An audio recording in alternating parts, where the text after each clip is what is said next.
Hey guys, this is Depesh, and I am live. I'm hoping in the right group in the Facebook Ads Experts Academy. Here with me today, I've got Jon from EcomVids. We're going to have a casual chat about EcomVids and some of the stuff that we were talking through over the last week or so. So if you saw one of my updates from, I think it probably was around a week ago, a little surprised to see my video on an ad. And you know, I know a lot of people have kind of seen this themselves with their kind of property images, videos, and stuff like that. So I just wanted to kind of jump on a quick live call with Jon and kind of cover that off, because I know a few of you have kind of mentioned this yourself, and kind of how does it work with copyright, and especially with the internet. And you know, look, we all kind of get caught up with copyright now and again. For example, every time you take a meme off the internet and you share that on your profile, chances are someone else created it, right? So there's always this copyright thing going on. But you know, there's a difference between doing it for commercial purposes and doing it for fun as well. And I think that's probably, for me, that was the thing that kind of caught me. If it was in a general video, I probably wouldn't have, maybe I might just had a friendly comment. But I think from a commercial point of view, I think when you see that come through and you know that someone's potentially making money off of your material, it does hurt. And I know there's this, especially with drop shippers, it's cutthroat, and affiliate marketers where they will take each other's content, and you know, now Facebook have made it even easier for you to hack content with info and ads on the page. People will just go and lift. I've literally seen people go in and lift exactly the same ad, including the same image, including the same watermark, and run that as their ads and stuff like that, which is absolutely insane. Not that I condone copying, but come on, at least put some effort into what you're producing if that's what you're going to do. So there's that one side of it as well. And then the other side is, how do you kind of avoid that, and kind of what is right and wrong? Actually, before I do that, I just want to kind of find out a bit more about you, Jon. I know we've been connected for some time, and I didn't know you were behind EcomVids. I've actually been following EcomVids since the Ben Malol interview, and he really spoke highly of the service you guys offered. And since then, it's been on the back burner for me to have a look at. Obviously, not in the way that I expected to get to know EcomVids, but it'd be good to kind of hear about your background and kind of who are EcomVids, how did you get it started, and kind of where you guys are right now. Yeah, absolutely. First off, I want to thank you, Depesh, for giving me the opportunity to, be on this call and just kind of communicate and just share the message, really, because it's really exciting to, after what happened, I really feel like it kind of turned into a positive opportunity to get to know each other and connect and share our experiences, and that's really what it's all about. And so going into the history of EcomVids, I've always been an internet marketer. I used to have a really big supplement company a few years back, and I was the chief creative officer, and so I was in charge of designing all the conversion rate optimization, building the funnels and such, and then had a falling out with my partners, and then kind of had to get back on my feet. And so that kind of led me into the drop shipping world, where I was amazed by the model, because you didn't need to invest in any inventory. And I was like, no way, like, how is this possible, right? And so I saw a lot of people crushing it on Facebook, and I decided to give it a shot. Couple of months in, I'm like, I haven't found my winner, I'm going to give up. And then next thing you know, Q4 comes around, and you hit your first winner and your sales start to explode. And so at that point, I was like, oh my God, I've made it. We're scaling to 6 figures a month. This is never going to die. And, inevitably it happens, right? Your winner dies out, and you get supplier issues and chargebacks and all this stuff. And at that time, I was actually stealing content myself. So I was just copying what was working in the marketplace, and, just decided to piggyback off of other marketers and other success. And, that's generally what people do these days. And so what I found was, it's not sustainable, right? I found that my accounts were getting banned. I wasn't able to advertise. My CPMs were rising. And I was just like, look, there has to be a better way to do this. There isn't a service out there that's providing legitimate videos, copyright free, that are original for drop shippers, as well as just e-commerce and video production in general. It's just a very expensive endeavor. And so after actually losing a lot of money, I decided, hey, look, I'm going to go all in on this video production stuff, because I feel there's a huge demand for it and a huge need in the market for a service like this. Didn't have much experience, to be honest. And I just decided, hey, I got a camera and my partner has a studio. let's figure this thing out. We actually started this company exactly a year ago from this month. And since then, we've grown exponentially in terms of our quality, our understanding of video, and our team. We now have over 33 employees, half US and half overseas. So we've grown to such a big number, and it's been just an incredible journey seeing everybody evolve and seeing the company evolve and seeing the quality of our product evolve as well. So, you know, at this point in this year, we're continuing to try to improve the quality, because that's really what it's all about, is like, do our videos get results, right? And so we're trying to closely monitor that with every single one of our clients. Really scrutinize, really try to dig deep into the psychology of video marketing, and to define each component to make our videos that much more effective. So, you know, it's been an amazing ride, and, you know, we're just barely scratching the surface. So, you know, that's why we're having this interview, to kind of talk about that. So. Absolutely.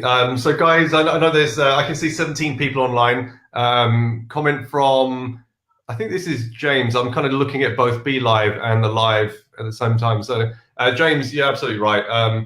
Like the thing that I'm actually kind of trying to work against right now is false gurus, false, you know, experts, all this kind of stuff. I've been on a mission for the last 12 months to try and cut out a lot of these bad players. I literally just saw an ad today, and I was just thinking about this.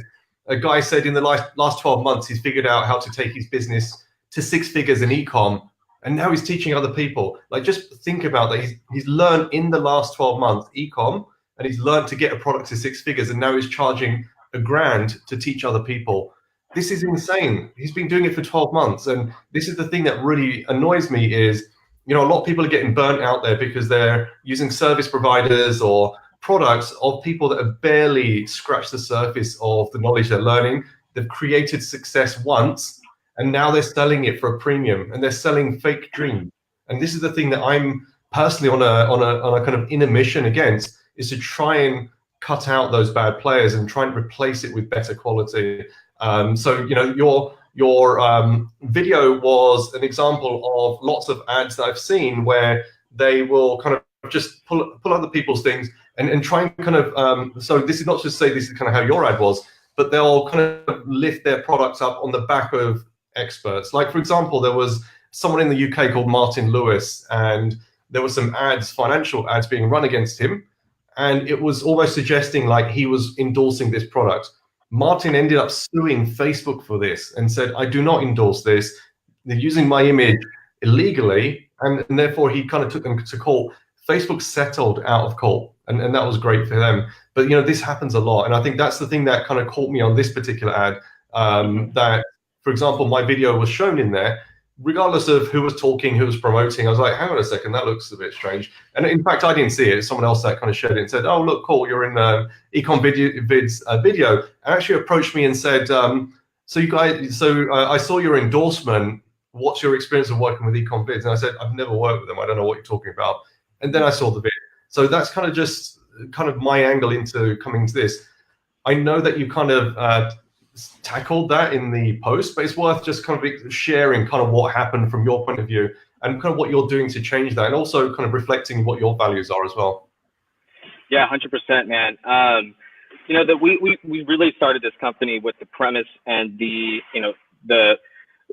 building on integrity, just because it's what I was growing up being taught, you know, and it's just not a sustainable model for the community, for, you know, just marketing in general. It's about being honest and 100% transparent.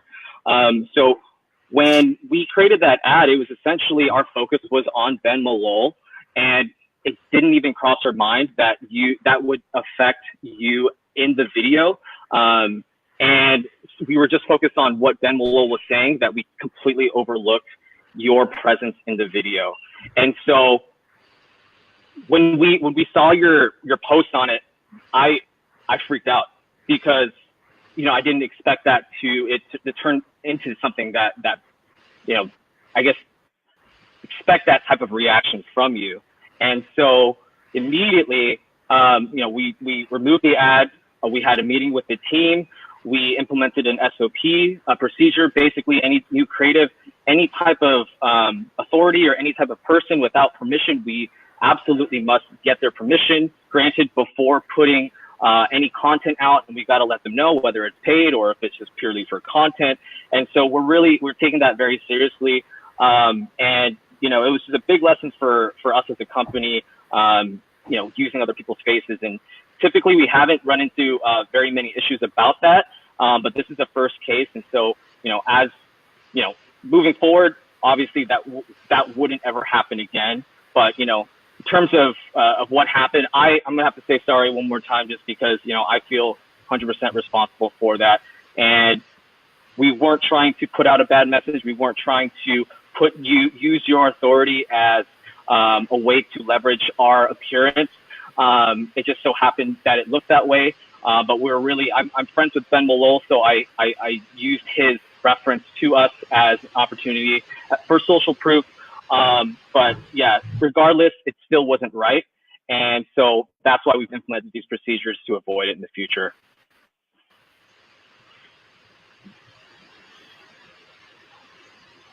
Can you hear me? I think my connection or your connection might have just gone bad there. Let me see. Can you hear me okay? I can hear you just fine, yeah. Okay, can you hear me okay? I can, yeah. I don't know whose connection's got a bit crazy, but yeah, no, I appreciate that. That's like, you know, the crazy thing is 2 years ago, if my picture had come up in a video, commercial, anything like that, like I wouldn't have said anything. Like I'm still a nobody, but the problem I have right now, and I have to actually be careful with some of the stuff I share and stuff, is that people, because I'm in this kind of elevated position of, you know, he knows Facebook ads and he's a authority on this particular area, then I need to kind of be careful if I recommend something or if I don't. It's starting to carry more weight. And I think that was a thing for me, that obviously someone did reach out and said, great to see your endorsement of EcomVids. They probably didn't even watch the proper video. Just by seeing me in there, they're like, oh, this guy recommends them, so I'm going to use him, or, you know, I'm going to find out. Mm-hmm. I think that's a crazy thing about, as your kind of online personality grows, so does your kind of the way people see you against products and services and stuff like that. Look, I'm here with a Facebook hoodie right now, and you know, people are saying to me, what is your relationship with Facebook? Do you get paid by them? Do you work for them? I don't get paid by them. I do by running ads and making money, but I don't get paid as a salary or anything like that. And this is something I actually won. You can't actually get this outside the stores, but I wear it because it's a cool hoodie. I don't wear it to promote Facebook or anything like that. At the same time, you know, if I'm at an event, if I'm talking with someone, then there's always that kind of thing about, yeah, so he's with that person, he endorses them, or he's talking about that product, he endorses that. So I think that's just, I fully appreciate you taking that into account. But kind of the other side of it is, when you talk about kind of e-com and e-com products and stuff like that, how do you make sure, like when you're creating these videos, that you're not encroaching on someone else's copyright as well? Because that's a big thing, not just for the other store owner, but also for Facebook as well, to try and make sure your ads remain compliant as well. Yeah, it's a big thing. I mean, it's really the wild, wild west out there, and it's kind of sad, you know, that people will blatantly just rip each other's ads, you know, verbatim, like you said, just with the logo and everything, and then run it themselves and take the credit for it. What they don't see is how much work and effort was put into that creative or that campaign, and you know, to just, you know, completely take that from someone is just, it's pure theft. And so what we do here is we generate 100% authentic content. We film everything in our studio or with our actors. You know, we design everything. Pretty much when we hand the creative off over to the client, that's 100% their content. So they own the rights to that video. And essentially, if they run into any trademark infringement with, like, if say someone steals their content, we have documentation that proves that they purchased from us. So they're protected.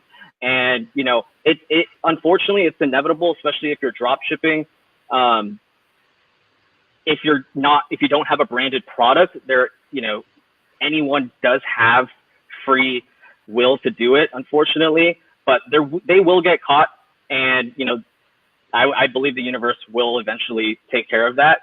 But We try to prevent those things by adding really exclusive watermarks to videos as well. Scrolling watermarks with, this is property of www.store.com. We've even done it in the past where we have our team or our actors wear clothing of the website too, so that it's visible that, hey, that's my content, and we try to come up with these different ways to make the video even more unique.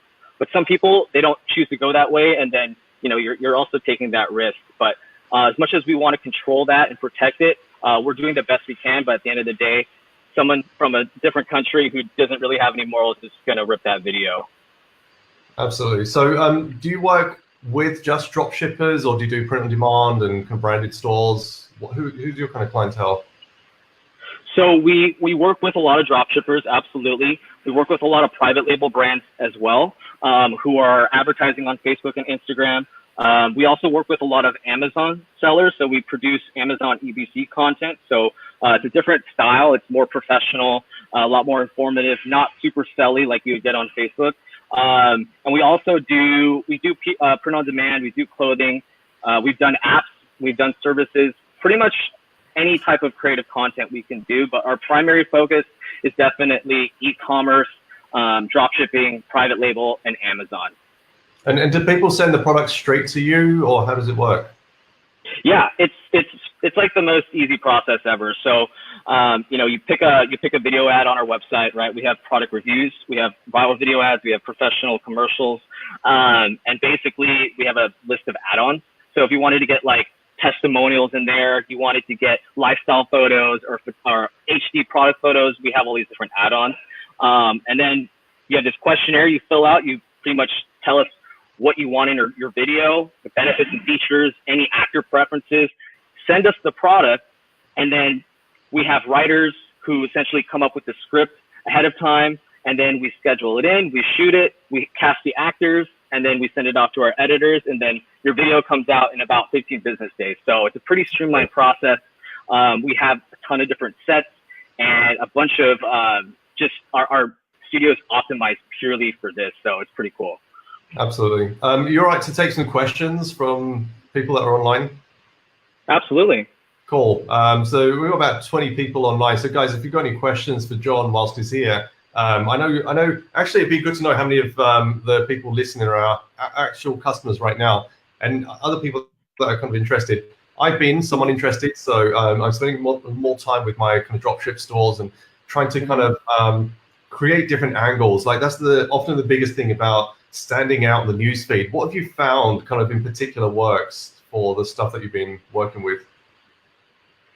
Yeah, absolutely. So angles is everything, really. I believe, you can take a product that's not technically a winner, and with the right angle and right creativity, you can transform that product into something that people want to buy. And so we put a lot of emphasis into creating unique angles for products. And, one, let's just call this chapstick. Like, there's so many different angles that you could test to get this chapstick in the hands of people. One, you could just segment different demographics. So you have, 18 to 25. Then you have, maybe an older gentleman from 35 to 50, and then you have 65 plus. So you can break it down into demographics.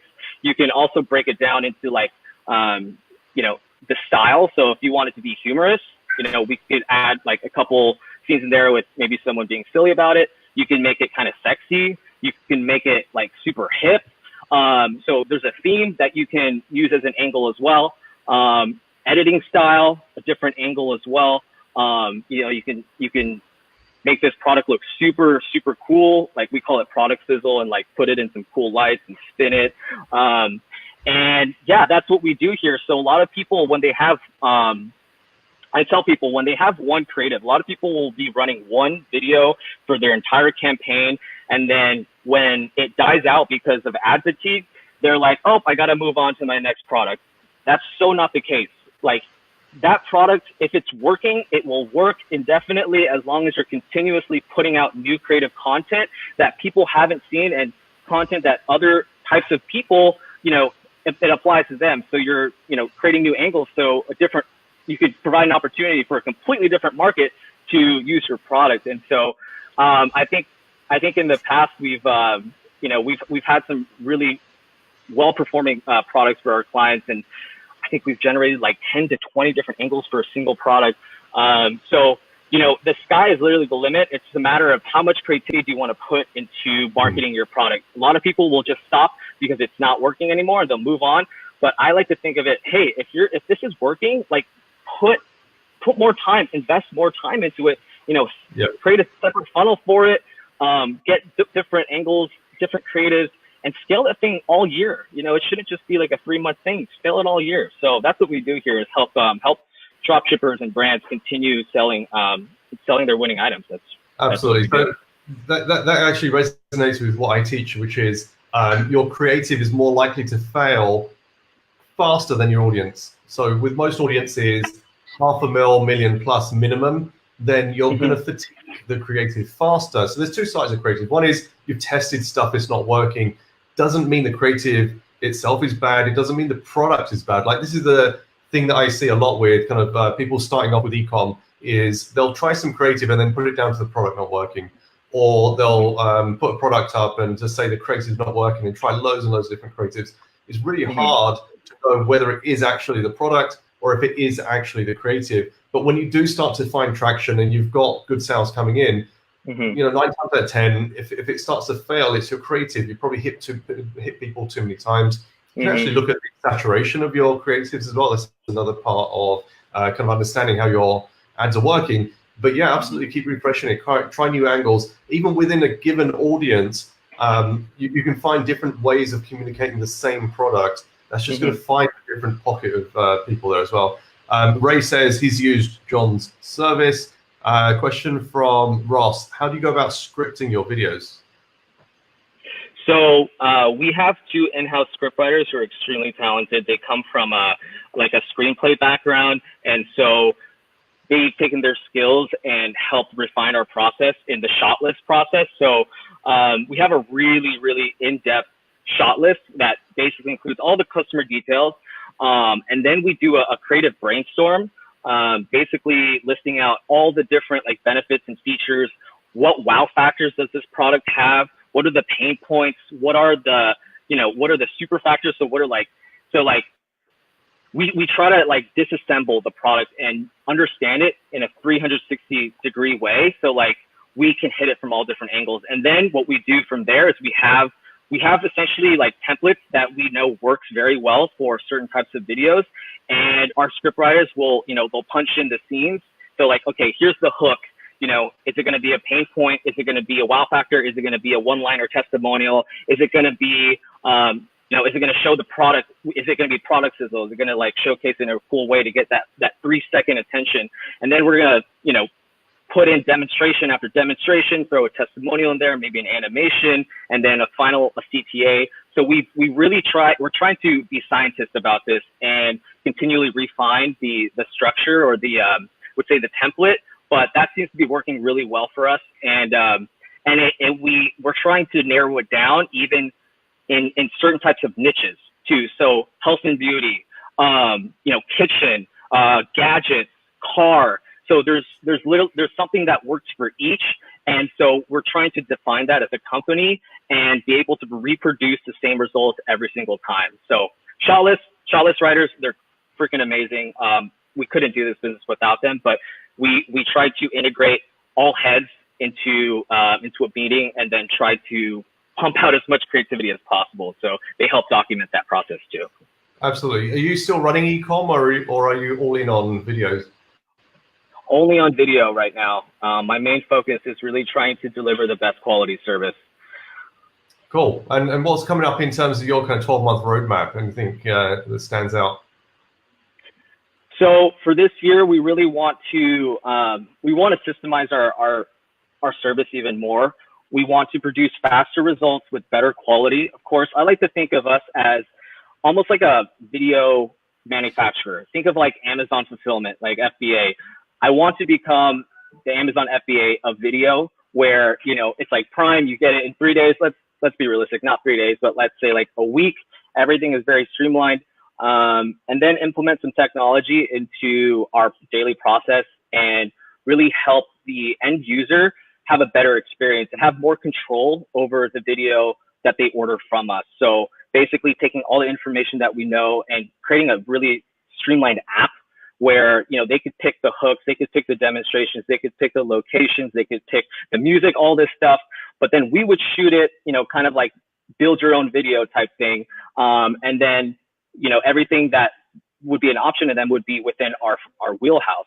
And so that's something that we're really excited about and we're slowly working towards. But in this next year, we really want to expand into the Amazon market and help a bunch of Amazon sellers use video and help them transfer into the Facebook world. Because a lot of the times you have Amazon sellers who just don't understand PPC or media buying or buying traffic. They're like, you know, one channel. And then you have